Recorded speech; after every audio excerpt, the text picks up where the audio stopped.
যে গরু দুধ দেয় তার লাথি খাওয়া ভালো। এই গরুরা মুখ্যমন্ত্রী হয়ে ভোটের সময় ভোট লুট করে, হিন্দু এলাকায় গিয়ে ভয় দেখায়, বোম মারে। পুলিশ আপনাকে বাঁচাতে আসবে না, সেটা নিজেদের বাঁচানোর জন্য তৈরি হন। নরেন্দ্র মোদী একমাত্র পারে আপনাদেরকে বাঁচাতে, আর কেউ বাঁচাতে পারে না। তাই নরেন্দ্র মোদীর হাত শক্ত করুন। সিন্ধুর জল আমরা বন্ধ করে দিয়েছি, যদি না জল খেতে পেয়ে বেড়ে বলে মরে। যে পাপের কাজ ওরা করেছে, কে হিন্দু জিজ্ঞেস করে প্রয়োজনে প্যান্ট খুলে চেক করে তারপরে গুলি চালানো হয়েছে। এইভাবে ধর্মীয় ডিসক্রিমিনেশন করে যে হত্যাকাণ্ড ঘটিয়েছে পাকিস্তানের মদতপুষ্ট সন্ত্রাসবাদীরা, তাদেরকে টাইট করার জন্য নরেন্দ্র মোদী আছে। কিন্তু আমি প্রশ্ন করতে চাই মুর্শিদাবাদের লোককে, বহরমপুরের লোককে, চন্দন দাস, হরগোবিন্দ দাস, তাদের বডি ঘন্টার পর ঘন্টা পড়ে থাকলো।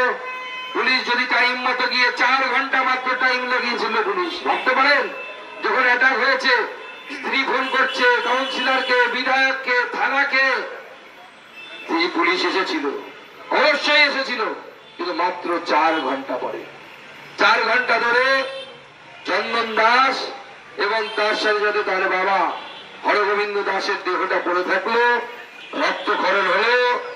পরিবার তাকিয়ে দেখলো বাবা এবং ছেলে ধীরে ধীরে ধীরে ধীরে ধীরে ধীরে রক্তক্ষরণ হতে হতে মরে যাচ্ছে। আশেপাশের বাড়ি তারা দৌড়াচ্ছে, কারণ বাড়িতে পেট্রোল বোম মারা হচ্ছে।